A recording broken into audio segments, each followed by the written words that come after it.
Grandpa Dennis is turning. I'm alright, 'cause I'm okay. Doesn't matter if my beard is gray. Just listen, I have something to say. Grandpa Dennis is turning. I'm alright, 'cause I'm okay. And this old goat has something to say. So just keep learning, for Grandpa Dennis is turning. Hello, I'm Dennis Pervinsky, and welcome to Grandpa Dennis's Woodturning Studio. Today, we're doing part 2 of a 3-part series. The first part was preparing an old Caragana root that I turned years and years ago and try to make it more modern. But first, I got something to say. Not only am I trying to show you all of the processes that I use in wood turning, but I'm also trying to show you how the frustrations and the challenges in wood turning are linked to life's lessons. There are many cultures around the world that value the wisdom of their elders.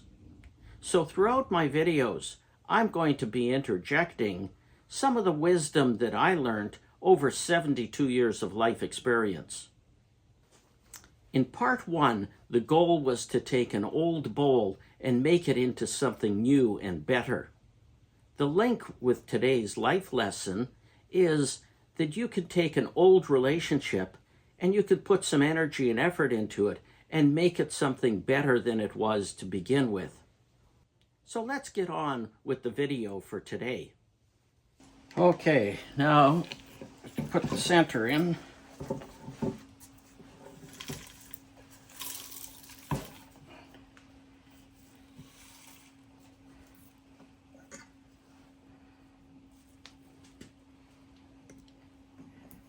Measuring that out with my trusty compass. Got an area here that is indented a little, and these areas are bulged out a little. So if I average it all out, I'm just about where it should be.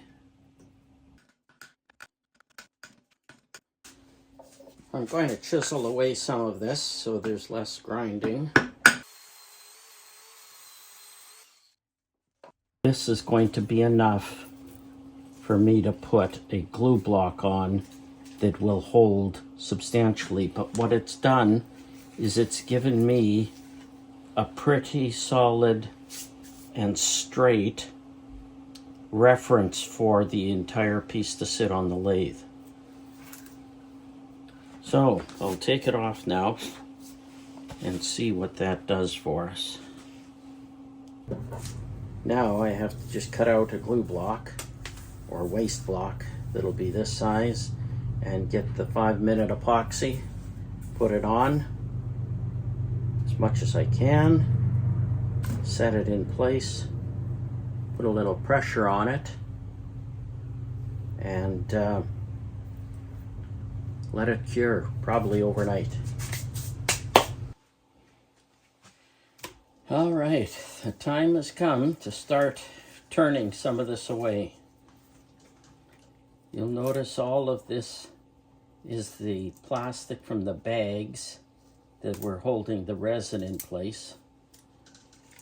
I can't take it all off because I'd be here forever. And I'm hoping that this is going to turn away easily when I use the tools. I've got, as you see, I have the tailstock with the live center inside to hold it. Because of the weight of this, although I put the waste block on the back and have it glued on with epoxy, and that has been curing overnight, but still with the weight I'm concerned about keeping this on the lathe, and as a safety feature I'll be using a tool from Hunter Tools. It's a carbide bit, very tiny, a negative rake to it, And because this has an awful lot of resin, any other tool like high-speed steel would dull up within half a minute.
Wow.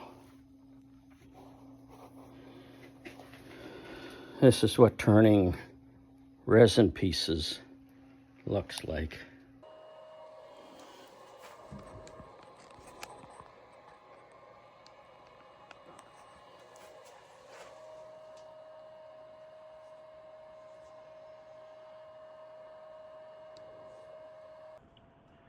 This is another view of the turning. I'm looking at it from the headstock towards the tailstock. Give you a better picture of what I'm actually doing and how much I'm taking off.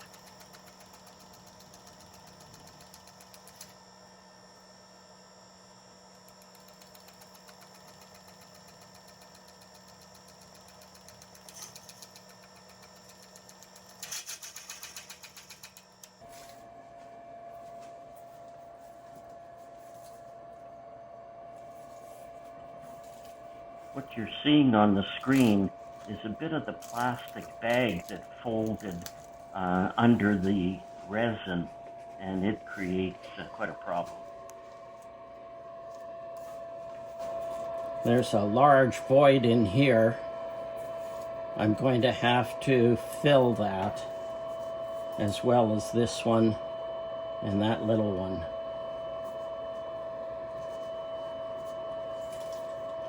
If you move too quickly, you can see how it chatters, and you get all of that roughness.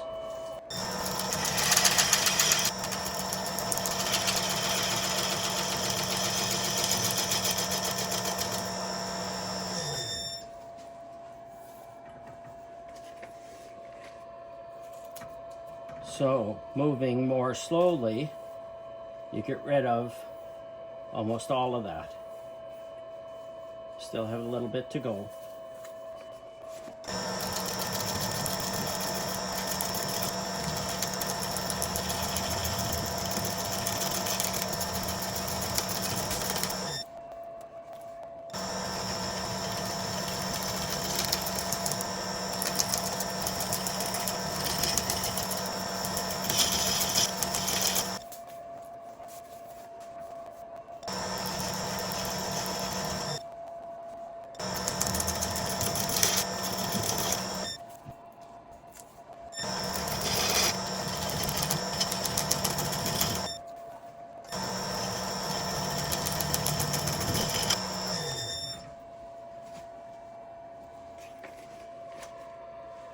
What's happening here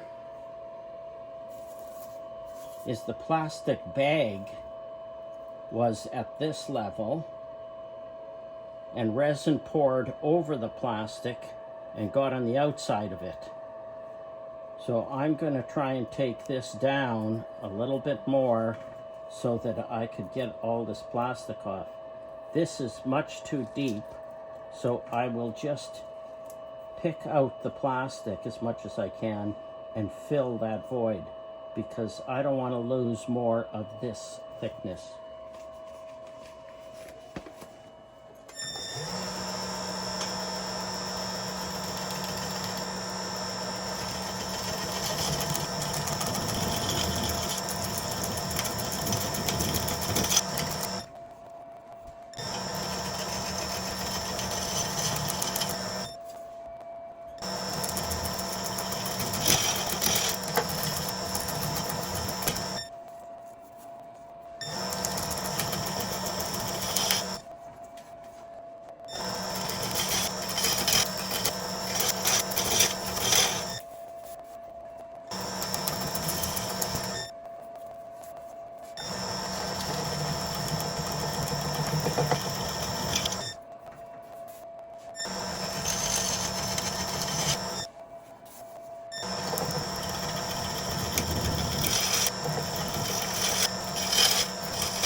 I want to get this as the foot, but I want it about there.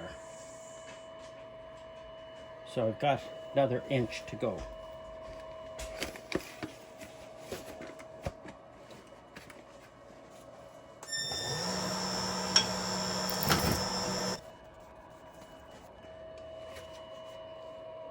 I'm trying to get rid of as much of this as I can in here.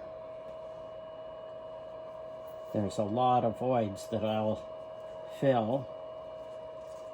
I'll just take some 5-minute epoxy, mix it in with the blue, and put it in. And get that nice and smooth, and then come back and turn it again. Now on this side, there's quite a bit of chatter in here. And I'm going to have to take that down and smoothen that side out.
Wherever I can, I want to highlight the wood. So I've ground away all of the resin that's sitting on the surface. So I want to keep this little vein of wood in here. My goal is to highlight wood, not necessarily resin.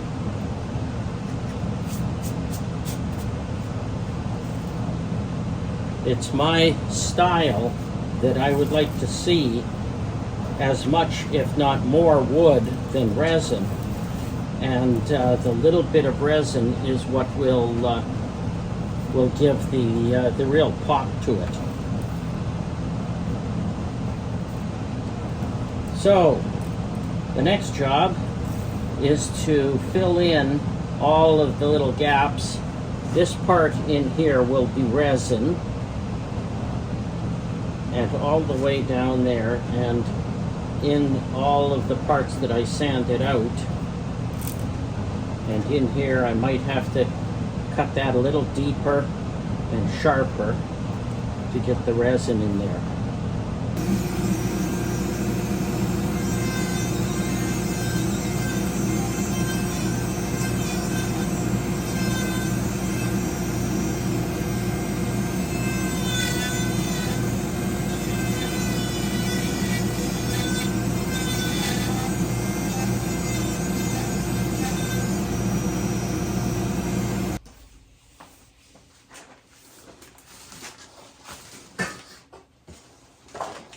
Okay, I've mixed the epoxy with gold.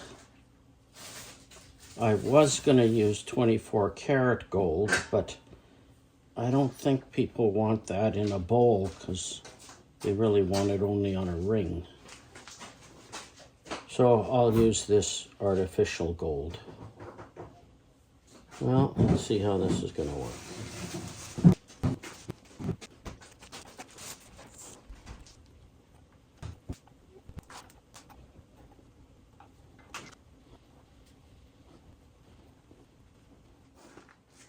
Well, now I've got on the top part,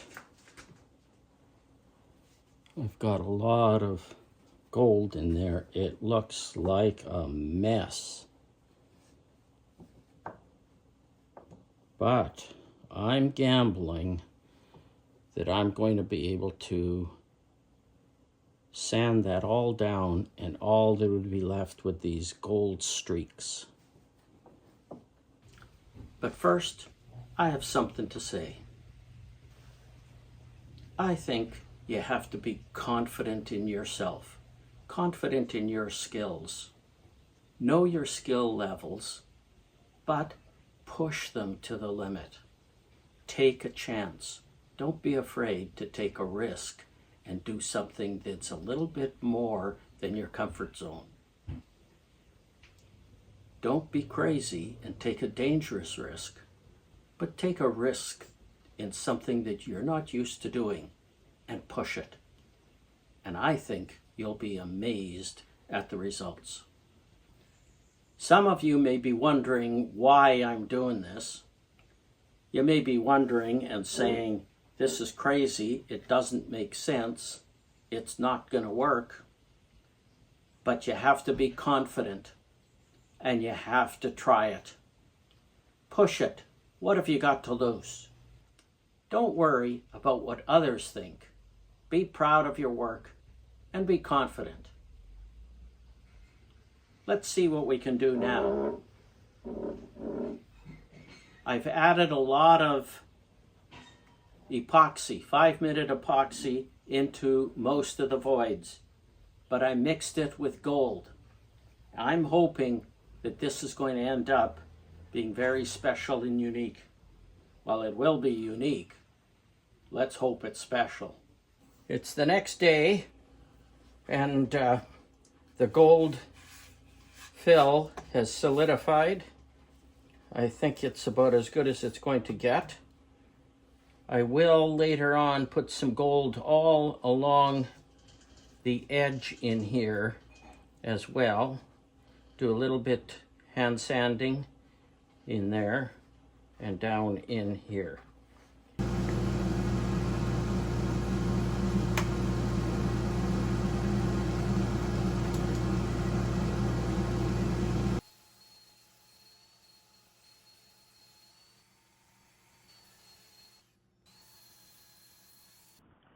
After hours of sanding with the coarser grits, I blew the dust off and then cleaned it more thoroughly with denatured alcohol.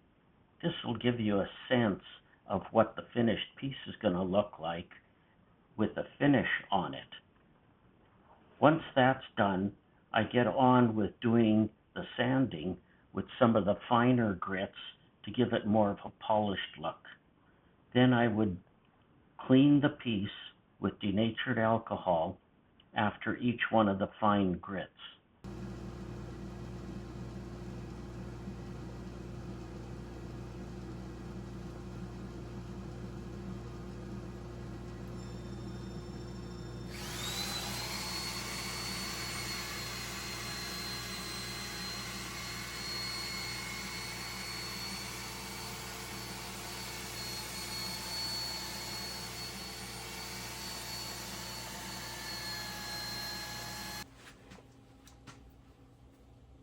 This is called Triple E buffing compound on a cloth wheel. Now, I'm not sure what I did is the right thing here. I've got 1200 and 2500 grit that I finished this up with, but somehow I'm thinking this might only be 12 to 1500 grit, in which case I would be scratching this up using that. But it's worth a try. Let's see if there's any difference.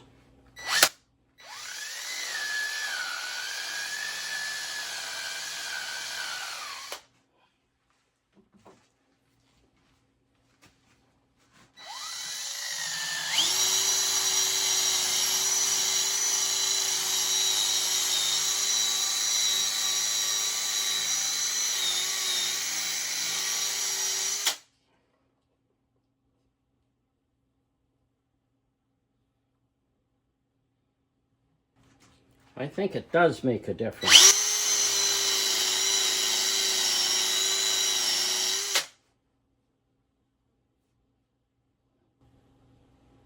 Yeah, this does look and feel a little bit nicer.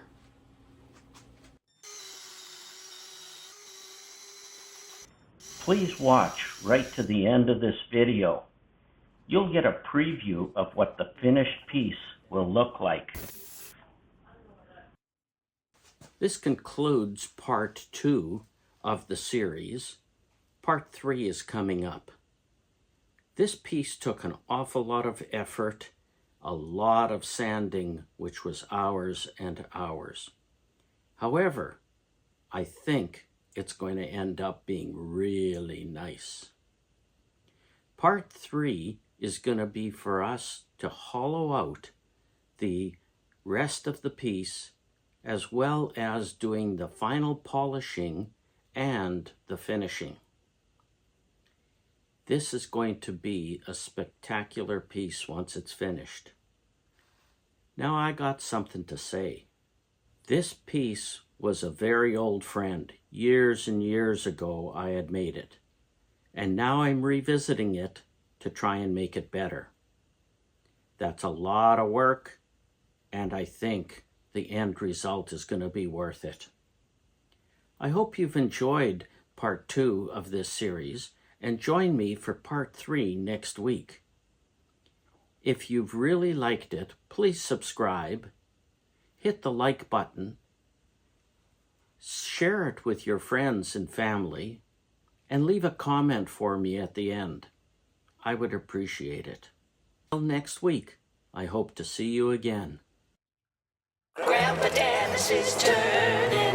I'm alright, 'cause I'm okay. Doesn't matter if my beard is gray. Just listen, I have something to say. Grandpa Dennis is turning. I'm alright, 'cause I'm okay. And this old goat has something to say. So just keep learning from Grandpa Dennis's turning.